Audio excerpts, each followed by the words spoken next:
All right, 8.3, we're looking at trig functions of any angle. I was looking through our book yesterday, and I don't really like this lesson very much. This section of our book kind of highly relies on you guys memorizing a lot of trig functions and memorizing that circle that I gave you guys, and also memorizing the triangles. So because of that, and because I don't want you guys to memorize this stuff, I'm going to cut out quite a bit of stuff from this section. That's okay with you guys? Yes. Quiz is going to be on Friday, and our quiz is going to cover everything from 8.1 to 8.3. We're going to review our quiz stuff tomorrow, because I was going to spend 2 days on 8.3, but I decided to cut out some stuff, and we're going to review for our quiz tomorrow. Sound good? So I'll let you guys know what will be on the quiz tomorrow. There'll be a little assignment that has a little bit of everything. So, I don't need this. You gotta start the recording. What's up?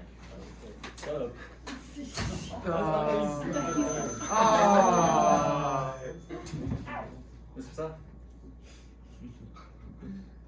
Mr. Sa. Yes. Sure. He said baby. What you were doing. See ya. Okay, so we're finding trig functions of any angle. We're going to be using what's called a unit circle to define trig functions of any angle that's given to us.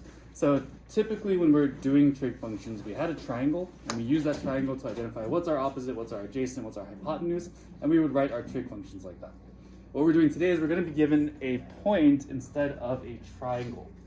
So what that's going to look like is I am going to have a circle on my coordinate plane.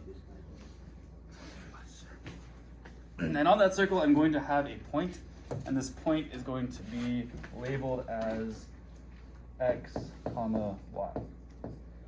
And this creates an angle for me here. So let me give you guys a second to get that down.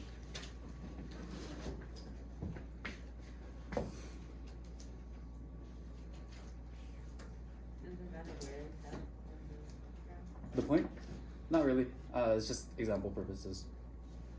So x comma y creates this point, and we also have our angle, which is from our standard position. It's going to go this way, so that's our theta. Starting from the right side, we are opening up clockwise, counterclockwise, and we are ending at our terminal side here. So what we're going to do is we've created a triangle inside of the circle. If we connect this point straight down, we have a right triangle, and we can find the trig functions of this triangle that's inside of our circle. Does that make sense? So do I have someone who's nice enough to read this little blurb of text for me? Go ahead, Deanna. Let theta be an angle in standard position, and let x, y be the point where the terminal side of theta intersects the circle x squared plus y squared equals r squared. The six trigonometric functions of theta are defined as shown. Cool. Thank you. So basically what I was describing is this point is intersecting with our circle, and it's creating this angle, and it's also creating a right triangle on the inside. What happens here is because this x value is given to us, basically this part of my triangle becomes the x value, or the length of the triangle is x. And this side of my triangle would be y. So we have this right triangle, yeah? And the hypotenuse of this triangle is also going to be the radius of this circle. Does that make sense? So my hypotenuse is the radius. So using these different pieces, I can still write all my trig functions. If I'm thinking of my reference angle being this guy here, then x is my adjacent, y is my opposite, and r is my hypotenuse. So if I were to write out my trig function for sine, sine is opposite over hypotenuse, or it's going to be y over r. Does that make sense? Cosine is adjacent over hypotenuse. My adjacent is x, my hypotenuse is r. And tangent is opposite over adjacent, so that's going to be y over x. Nice thing about my inverses, again, my inverses, I can just take those values and flip them, right? So what's my cosecant going to be? R over y. Thank you.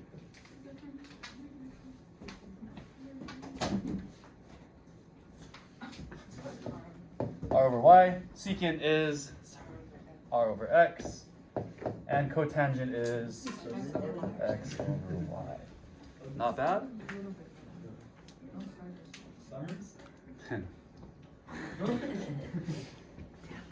So, as always, this makes more sense when I give you guys actual numbers to work with. So let's look at an example. Example 1 says, let negative 4, 3 be a point on the terminal side of an angle theta in standard position. Evaluate the 6 trig functions of theta. So this example looks really, really similar to the diagram I just drew, right? Almost identical. But we're given an xy value. So what's our x value here? Negative 4. X is negative 4. What's our y value? 3. 3. Positive 3. Y is positive 3. Do we have our radius? No. Can we find our radius? Yes. How do we find it? Tangent. Pythagorean theorem, right? A squared plus b squared is c squared. So let's do that. If I do a squared plus b squared is c squared, I have negative 4 squared plus. 4 squared plus 3 squared equals c squared. Yeah. And these two things give me 16 plus 9. 9. Are you sure? Negative 4 times negative 4 Negative 4 makes squared a plus negative positive 3 16, right? Plus 3 over 2 is 6. So 16 plus 9 is 25. And to find my radius, now we do square root. So 5 is equal to c. In other words, r is equal to 5. Remember that my radius and my hypotenuse are the same thing. Good? So it's like the same thing. So now I can write all 6 of my trig functions, right? I have my x, I have my y, and I have my r. And that's all I need to write all of these guys up here. Typically, I like to start with sine, cosine, and tangent so that I can just flip them to find my inverses. So sine theta is going to be y over r, or 3 over 5. Cosine theta will be x over r, or negative 4 over 5. Tangent theta is y over x, or 3 over negative 4. Easy stuff, yes? And to find the inverses, we can just flip these guys. So I can do cosecant is 5 over 3. Secant is 5 over negative 4. And cotangent is negative 4 over 3. Questions on this? I do this too fast. Yeah. For me, yeah. If you need further explanation, let me know. Otherwise, I think this is fairly simple. This is a review. Good. So, technically, we don't really need to plot out this circle and draw the whole diagram to figure out what our radius is, because our radius is always going to be the hypotenuse. So if we're given 2 points, we always can find the hypotenuse using a squared plus b squared equals c squared. So see if you can figure out what is x, y, and r, and write out our 6 trig functions for part B. I'll give you guys a few minutes, and then we'll go through this together. Feel free to discuss with people around you if you'd like to. You know doctors don't think it? Oh yeah, it's like after 5 years. Yeah, Jacob. Just have it. It sounds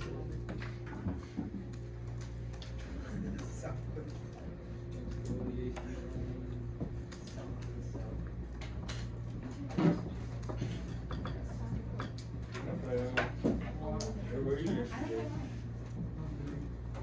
Too busy for school?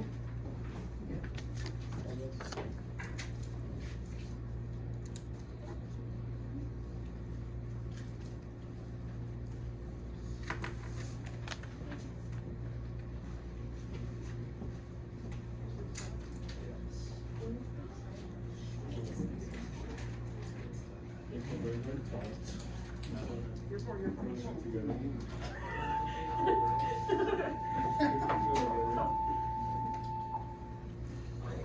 Let's go together.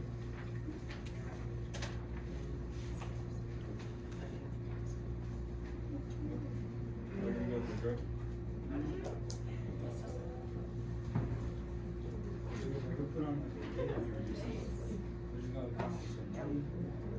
Why did you put a wig on? Oh. So you want me for the night? On the hours? Yo. I got hours. Those would be my college. I feel like it's 500. Came out with different comments.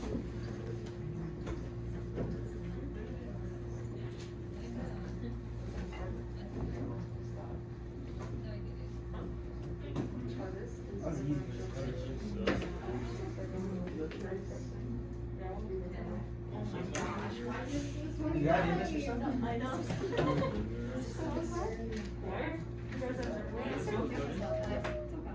Can you divide it by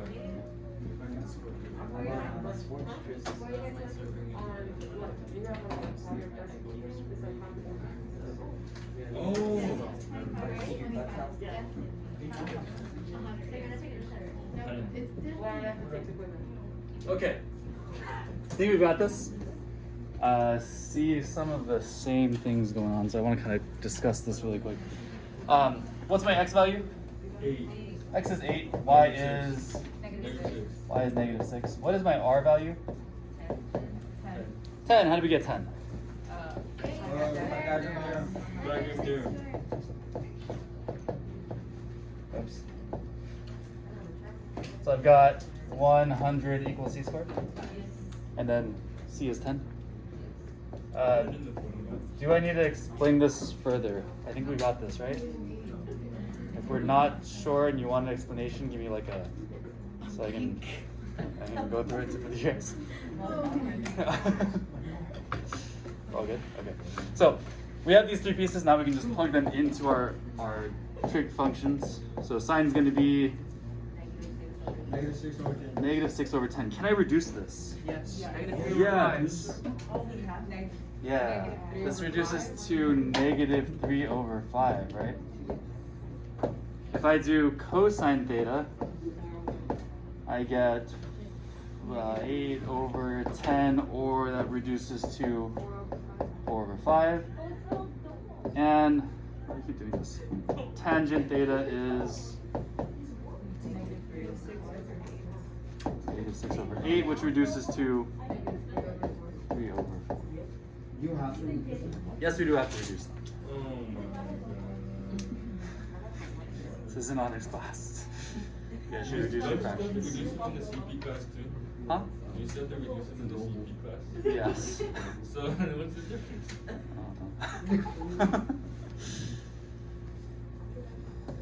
Alright, my inverses, again, are fairly simple because we're just flipping these guys. So what's my cosecant? 5/-3. Secant, 5/4. And cotangent, 4/-3. Not bad? Cool. So I'm going to cover one more thing today, and then we'll call it a day. Last thing I want to talk about is what's called a unit circle. Unit circle is really important to trig because a lot of what we do comes from our unit circle. I won't bore you guys with all the explanation behind it, but I just want to show you guys what it is and how it works. Do we need a little more time with this, or can I scroll down? A little bit more. Just like 30 seconds? 10 seconds. That's good.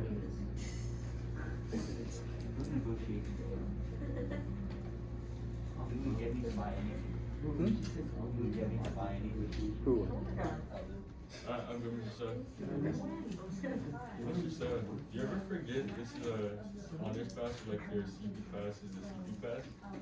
I do like, so it's like it's like almost the same thing. Yeah, sometimes I end up going a little too slow with honors, and sometimes I go a little too fast with my CP. So I'm like, a squared plus b squared is c squared, and I'm like 10, and they're like, what? You're like, oh, this is CP. You're stupid. CP. Easy. Anyways, hopefully they don't watch this video. Oh, I'm so sorry, guys. I think you did it. That's perfect. It is perfect, right? I think I did a good job. Look how good that That looks. was a good question. Okay. Unit circle. Our unit circle is x squared plus y squared equals 1, which means that we have a center of 0, 0, meaning that our circle, center of our circle is right on the axis, on the origin where x and y meet. And our radius is 1. So it's called a unit circle because our radius is 1 unit. Does that make sense? The values of sine and cosine are the y-coordinate and x-coordinate respectively, where the terminal side of theta intersects with our unit circle. So what I mean by that is, with this unit circle, I can have a point here. Whoops, that's not a... Oh my god. No. No, undo. My perfect circle. No. It's okay, we'll ignore the little dots. It was perfect. You can do it again. Oh, wait. No, it's not the same. If you go to the It's left, on video, you you have can it. fix it with the mouse at the top. You know how Oh. at the left. Oh, no. Doesn't care. So anyways, I have a point here, and we'll call this xy. And we can have this angle that exists that's come around from our standard position all the way around. What's important here is that our radius is 1 unit. So our r is equal to 1. And that's what's important about our unit circle.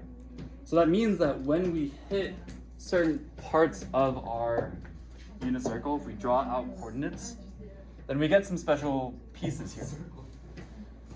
Here, where my circle hits the x-axis on the positive side, our coordinate here is going to be 1, 0. Does that make sense? Because again, our radius is 1, right? So if I hit the positive y-axis, then this is going to be 0, 1. What do I get on the negative x-axis?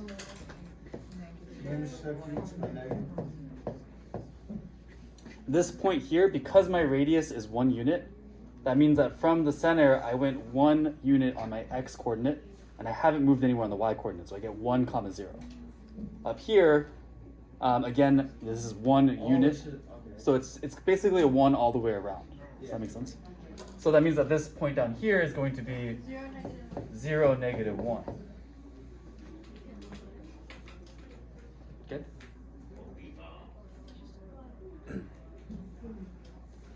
So because of that, whatever our x or y value is on the unit circle is going to be the sine and cosine of this figure, I guess. Reason being is, remember that up here I said that sine and cosine are the y value over r and the x value over r? With my unit circle, r is 1, meaning that it's just x or y. Okay? Yeah. Cool. So, using our unit circle, we can figure out some trig functions, and we're going to be looking specifically at what's called quadrantal angles. It's not what I said. Quadrantal angles are basically any multiple of 90 degrees. Meaning that we're going to be on our axes at all times. Does that make sense? So if I have a multiple of 90 degrees, then my angle could look like this, or it could look like this, or it could look like this, or it could look like this. Does that make sense? Wait, can you explain why it looks like this real quick? So if I have a multiple of 90 degrees, then my angle is either going to be 90, 180, 270, Oh, yeah, yeah, yeah. 360, or we can keep going from there, right? We can keep adding 90 to that. We can keep circling around our coordinate. So we're going to be looking specifically at quadrantal angles. That's these 90-degree multiples. Oh, like right triangles. Kind of, yeah. So let me show you how this works. Are we good on this? Can I scroll down? 1 second. Okay. So example 2 says we want to use our unit circle to find the trig functions of 270 degrees. So if I have 270 degrees, how far am I going around my xy axis? Yeah, I'm going 3/4 of the way, right? So, are we good now? No? Okay. So if I'm at 270 degrees, that means that my circle has, or my angle here has gone right over here. So if I were to draw out my circle,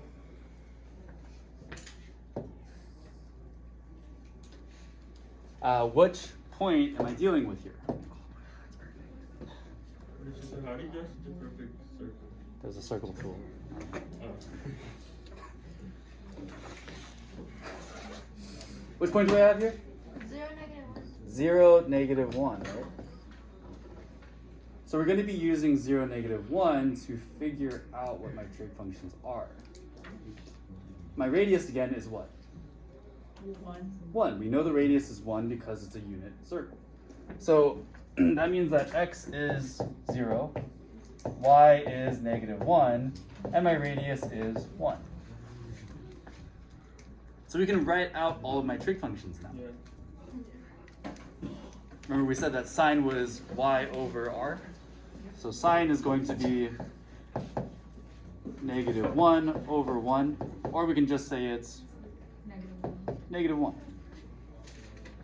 Cosine will be 0 over 1, or just 0.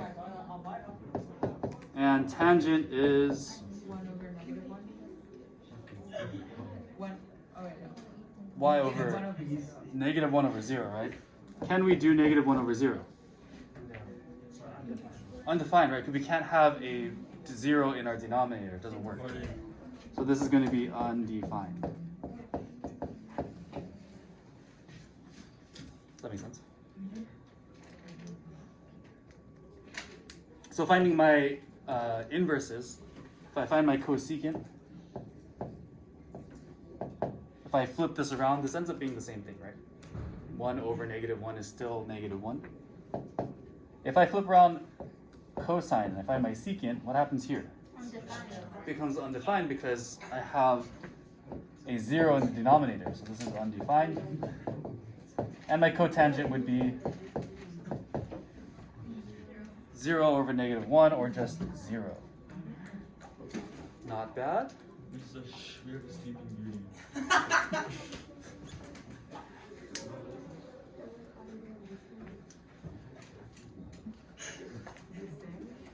Cool. Cool. So try to do part B on your own. Notice that this one is in radians. So you can either change it to degrees, or you can look at your radians chart that I gave you yesterday on 8.2 notes. Up to you.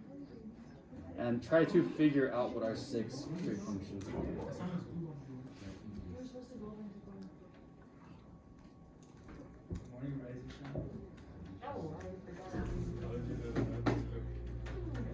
Part B. Or B.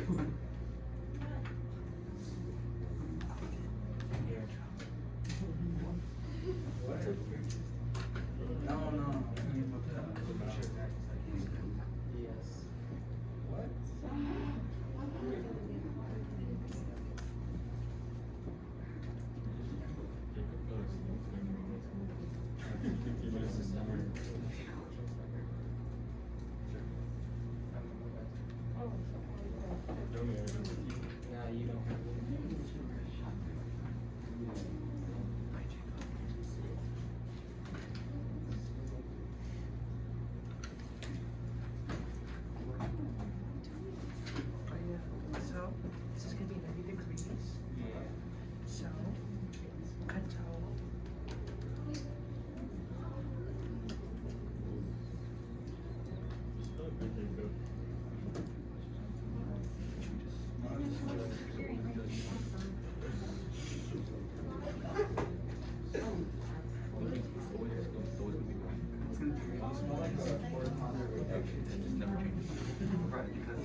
That's a lot.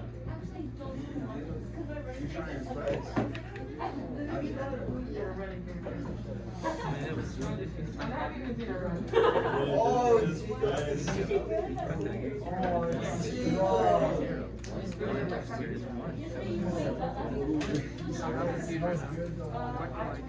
like a sexy sexy one.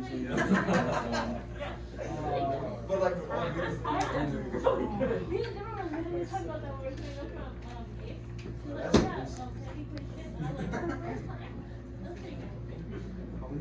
It was like. Okay, let me finish this up because I think we've got this.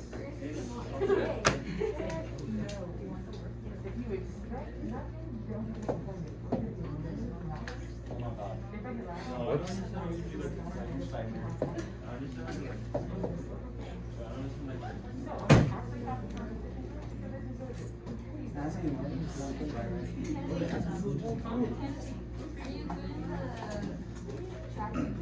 Yeah, I'm gonna throw her down. That'll be down. So if our angle is pi over 2, what is that the same as?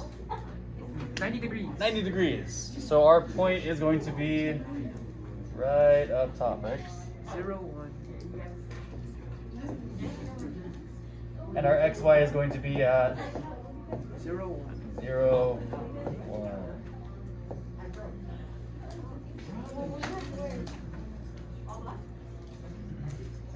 Good?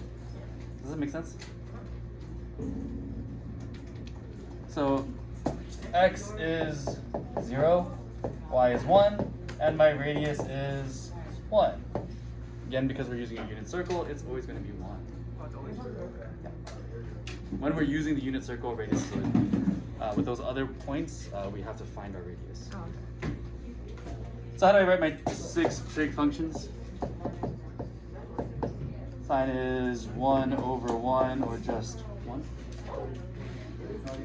Cosine is 0 over 1, or 0.